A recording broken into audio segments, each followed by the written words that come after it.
The NASCAR Cup Series race officially concluded from Circuit Americas, and Christopher Bell goes back-to-back and wins in an absolute thriller at Circuit of the Americas. What's going on, guys? It's Daniel, and welcome back to our video. I just got done watching NASCAR Cup Series race from Circuit Americas at Echo Park Automotive Grand Prix. We have quite a bit to talk about from this race, so let's go and talk about it. So, before the green flag drop in today's race, Zane Smith would have to drop to the rear due to unapproved adjustments. So, at the start of the race, you had Tyler Reddick lead the field from the inside with Bubba Wallace on the outside, and Bubba Wallace got off to a really slow start and got bumped by Carson Osbar on the start. Meanwhile, the first big mistake would take place going to turn number one as Ross Chastain, who was starting around 9th or 10th position, would charge up into the inside of turn number one and would get into Chase Elliott, causing him to spin. Meanwhile, Todd Gilliland got caught up also, and Denny Hamlin, Tyler Reddick, and Connor Zilisch all got damaged. Of course, Connor Zilisch was making his NASCAR Cup Series debut. Denny Hamlin had a lot of damage, and Connor Zilisch would also have a flat right front tire and would have to come down pit road.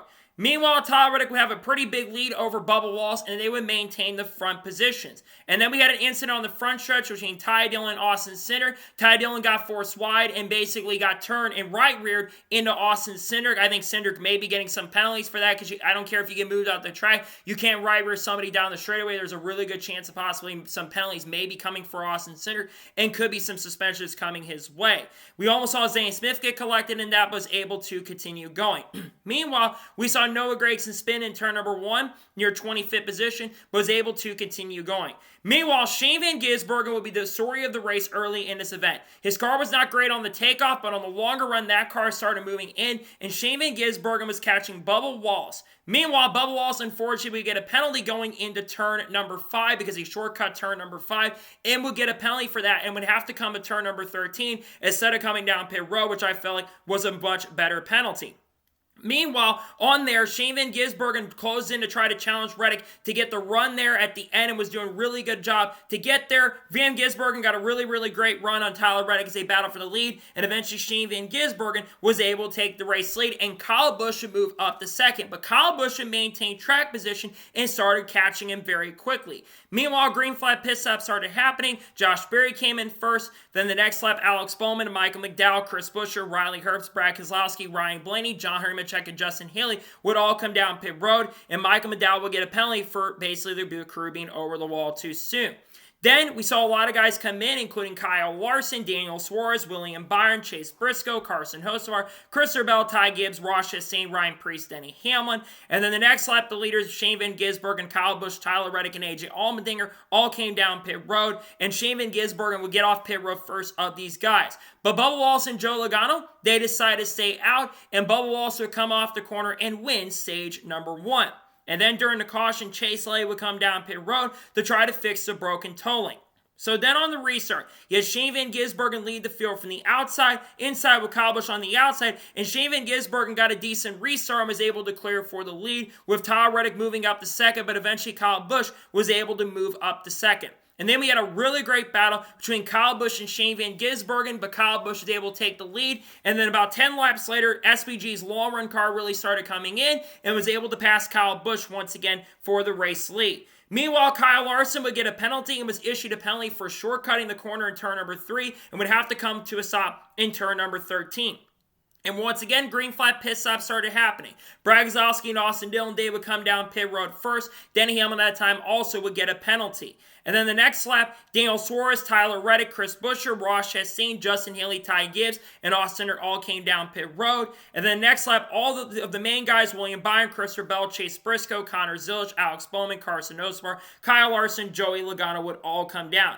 And Kyle Larson's day would basically get screwed up because he had a terrible pit stop, and then Larson lost a right front tire in turn number 15, but they did not throw the caution as the main guys of Shane Van Gisbergen, Kyle Busch, and AJ Allmendinger all came down pit road. And they would all come in, meaning that Ryan Preece would have the race lead. He pulled out about a second lead over Ryan Blaney, and he would come off the corner and win stage number 2.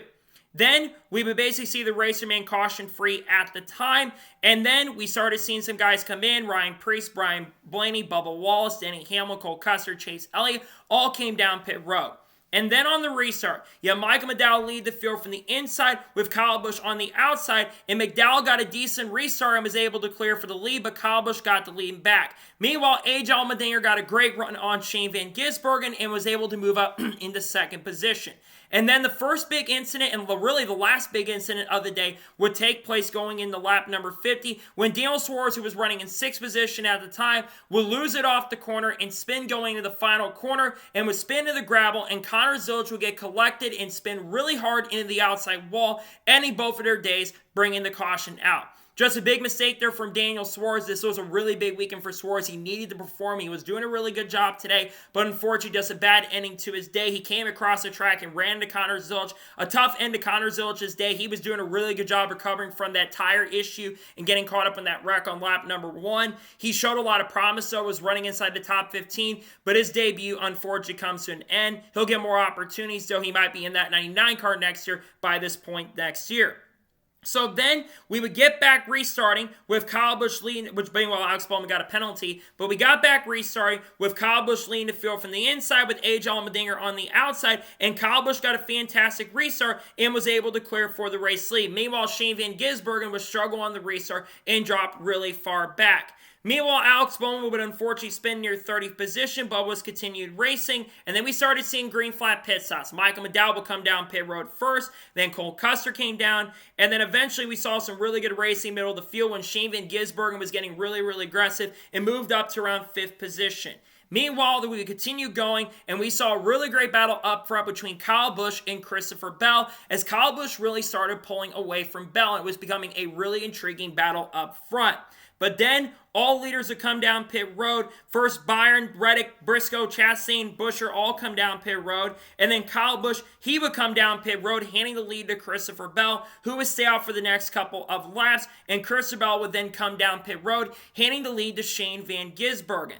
And then on the next lap, we see Ryan Blaney come in, and then eventually, after a couple laps, Shane Van Gisbergen would come down pit road and would hand the race lead back to Kyle Busch, with William Byron running in second. At this point, we're thinking we're going to see an incredible battle at the end of this race between Kyle Busch, William Byron, and Christopher Bell, as Christopher Bell was running down William Byron and Busch, and also Shane Van Gisbergen was starting to catch up on those newer tires as well. But everything would change with about 15 laps to go, when the final caution of the race would come out, when Denny Hamlin just lost the brakes going into turn number 6 or 7, going to 6A, would lose it in the corner and run into the outside of Austin Dillon, spinning him into the gravel, bringing the caution out. Just a bad mistake by Denny Hamlin. This would change the complexion of the race at this point, because now the newer tires of Bell would catch up there. Just a really bad move by Denny Hamlin and a bad break there at that point. During the caution, a lot of cars would come in, including Chase Briscoe, Chris Buescher, Ryan Preece, Chase Elliott, Bubba Wallace, Riley Herbst, and Carson Hocevar. And then on the restart, you had Kyle Busch lead the field from the inside with William Byron on the outside, and Bubba Wallace got a choose violation. But as the restart went on, we saw a really great battle up front between Kyle Busch, who was able to hold the lead. William Byron would go wide in the corner, and Christopher Bell moved up to second position. And we saw some great racing as there was a crash that happened between Ty Gibbs and Chase Briscoe. We saw some fantastic racing while Shane Van Gisbergen, who looked to be in the best position on the tires, he was terrible on the restarts and dropped back to 10th position. But then we saw a fantastic battle up front for the next 5 or 6 laps between Kyle Busch, William Byron, Christopher Bell, and Tyler Reddick, as Reddick was starting to close in at the end of this run. For the next 4 or 5 laps, we saw art. Great battle between Bell and Busch. Bell would try to make moves to the inside, to the outside, would try to make moves to the lead, and unfortunately, Busch was able to hold on to the race lead. With about 10 laps to go, Bell would try to dive it up in turn number 1 and would overshoot the corner and fall a second back. But Bell did not give up, and he stayed in the battle as he attempted to overtake Kyle Busch with about 7 laps to go. And Busch was able to hold on to the race lead at that point, with William Byron closing in as well. And eventually, with about 6 laps to go in this race, the pass for the win would end up taking place. Christopher Bell made a great move on the outside of Kyle Busch going into turn number 1. He set him up, and Kyle Busch was really starting to lose the ground into turn number 1 and basically started dropping back quite a bit. And eventually, all 3 of the top guys would get by him, including Tyler Reddick. But the race was not over yet, because William Byron and Tyler Reddick were right behind Christopher Bell and chasing him very clearly for the race lead. And it looked like that Christopher Bell was going to lose the lead at that point, as Byron would try to make the move to the inside and the outside, but could not get by Christopher Bell for the race lead. And as they came to the white flag of the race, William Byron was about 0.3 of a second behind Christopher Bell. He tried to send it going into turn number 6A as they got through the S's, was really close to making the move, and it looked like he was going to have a chance and opportunity to make the pass, but he would run out of time as he got really close within 0.2, would run out of time, and coming off the final corner, Christopher Bell holds off a hard-charging William Byron and Tyler Reddick and picks up his second straight win of 2025 in his 11th career NASCAR Cup Series win and picks up his first ever win at Circuit of the Americas. Talk about an absolute thriller at Circuit of the Americas. Christopher Bell didn't have the fastest car early in the race, but he showed out near the end of the event, and his car was really, really strong, especially at the end of this race. He looked really good. He lost some of the handling at the end, but he holds off a hard-charging William Byron and Tyler Reddick, and that last battle between those three was exceptional and absolutely incredible. Bell is proving that he is probably at this point maybe the favorite to win the championship at this point. Back-to-back wins to start the year. He's been off to an amazing and incredible start in 2025. Congratulations to Bell. Just an absolutely amazing battle between those three at the end of the event. Congratulations to Christopher Bell. This 20 team is on a roll to start the year. They're currently the favorites, in my opinion, to win the NASCAR Cup Series Championship. Congratulations to Bell on picking up the win.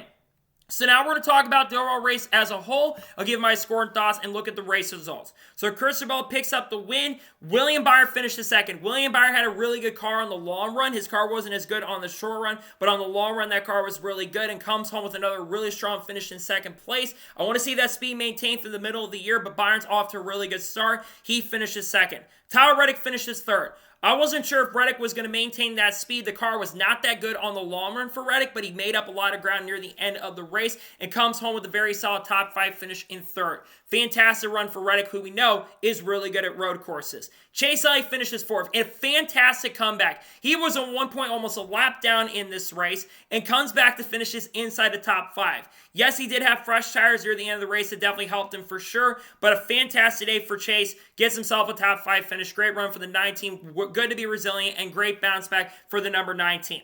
Kyle Busch finishes 5th. I know he finished 5th, but I think Kyle Busch probably had the best car in this race. He put together a fantastic car today. The best run I've seen Kyle Busch probably have since his win at Gateway in 2023. It's been almost 2 years since he won. It would have been amazing to see him go to victory lane, but I expect him to be fast today. He was a little bit off in practice, but he maintained the track position, ran no worse than about 4th or 5th most of the day, and led the most laps, led nearly 43, 44 laps. I know he's going to be disappointed, but he put together an absolute amazing, incredible run and comes home with a top 5 finish. Great run for Kyle Busch. Shane Van Gisbergen finished at 6th. A little disappointed in the run for SVG because I think SVG did have the fastest car early in this race.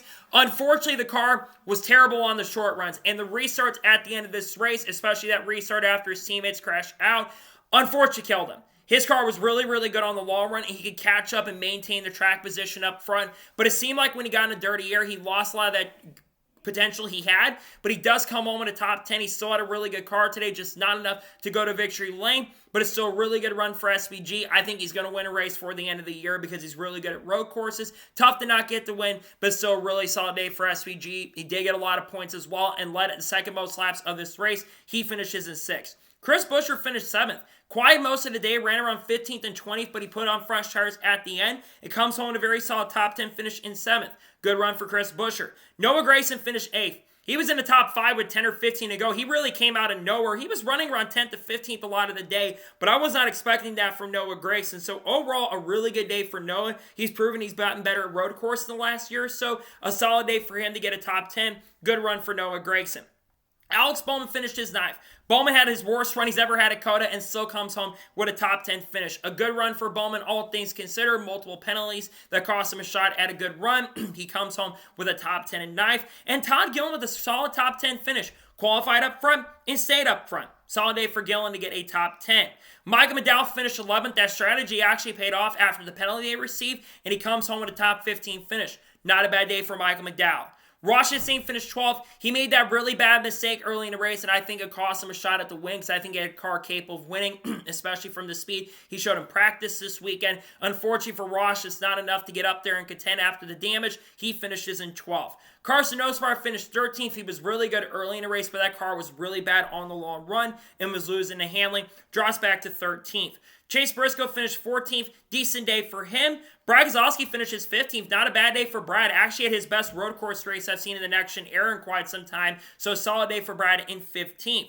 Justin Haley finished 16th. Want to give him a shout out. He did fall back to 16th, but he had a fantastic run today. Ran really, really good. Was in the top 10 in the final 20 laps of the event. Fades a little bit, but he does come home with a top 20 finish. Riley Hurts finishes 17th. Briggy Stenhouse Jr. finishes 18th. Ryan Blaney finished 19th. Bubba Wallace finished 20th. He had multiple issues in this race. Got that commitment line violation. I think he had a faster car than where he finished in the race today. He was up front early. Won a stage 2, which is really good to see. So he got a lot of points. Unfortunately, though, for Bubba, he doesn't get the finish that I think he deserved. He finishes 20th.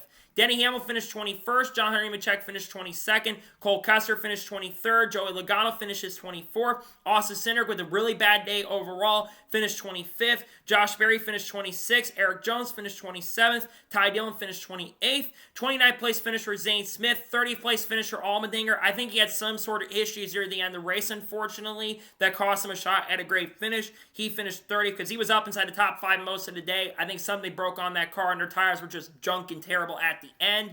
Cody Ware finished 31st. Kyle Larson finished 32nd. A disastrous day for the number 5 team, unfortunately. They had tire issues, went multiple laps down. Just a bad start to the year for the 5 team. Well, he did get a top 5 last week, so that's not true. But Larson just with a bad day overall. He finished 32nd. Ryan Preece finished 33rd. Ty Gibbs with a bad day finished 34th. Austin Dillon finished 35th. Daniel Suarez finished 36th. And Connor Zilisch finishes last in 37th place in his NASCAR Cup Series debut. So now, let's talk about the overall race as a whole, and I'll give my score and thoughts on today's race. Coming into this year's race at Circuit Americas, there was a lot of questions about whether this shortcut in this track was going to be really, really good. Because of them taking a passing zone up around turn number 11, we've seen really good passing up at that track. But I gotta say, the racing today made me really like this new layout. It was a really fun race to watch, a lot of great racing throughout the field, and you never really knew who was going to win this race, which makes it really fun to watch for me. For me, this was probably the best next-gen road course race that I have probably ever seen in the 4 years we've seen the next-gen car. And we've seen improvements from the road course racing from time to time. But I think today's race was really, really fun to watch. Circuit Americas, I know there's some questions about the track's future. I think it needs to stay next year. So I think today's race is really, really good. It's earned another year at least for sure. I think today's race is great. Had that amazing and thrilling finish between Busch, Bell, Byron, and Reddick. Everyone putting on a fantastic show. My score for today's NASCAR Cup Series race overall, I'm going to give today's race overall a 9.3 out of 10. For me, this might be this is probably my second favorite race of the year so far behind Atlantic's, even though with the controversial call at the end, I still think Atlanta was better than COTA, but today's race was amazing. It was really, really good. I'm giving today's race overall a 9.3 out of 10. A fantastic race at Circuit of the Americas. So, that is going to be for the NASCAR Cup Series race review from COTA. I want to thank you guys for watching. Please subscribe to the channel, notifications on, so if I win a video, it does go live on my channel. Follow me on Twitter, Facebook, and Instagram, and support me on Patreon as well. List description below that, and comment your thoughts below on today's race. Your thoughts on today's race, let me know below. Let me know your thoughts in the comments below, and congratulate Christopher Bell on picking up his second straight win. Let me know your thoughts in the comments below. In about an hour or so from now, you're going to see the Shane Van Gisbergen video talking about his pretty solid run at Circuit of the Americas. Tomorrow on the channel, we're going to have a NASCAR news video discussing news over the course of the last couple days and stuff from Circuit Americas as well. We're also on Tuesday likely going to have the entry list for the Shriners Children's 500. We also should be having Xfinity picks coming out Wednesday. We've got some other content dropping, talk about IndyCar, talking about maybe Haley Deegan. We'll talk about her performance from the Indy Lights race as well. SVG, Carl Edwards, Kurt Busch, Kyle Busch, Eric Almirola, Chandler Smith, Matt Benedetto, Frankie Muniz, Cleese Farland, all the good stuff we'll be talking about on the channel really soon. So anyways, like I said, I want to thank you guys for watching today's episode, and I'll see you guys next time for more great, awesome NASCAR content and other motorsports content on the channel like this. Take care, everybody.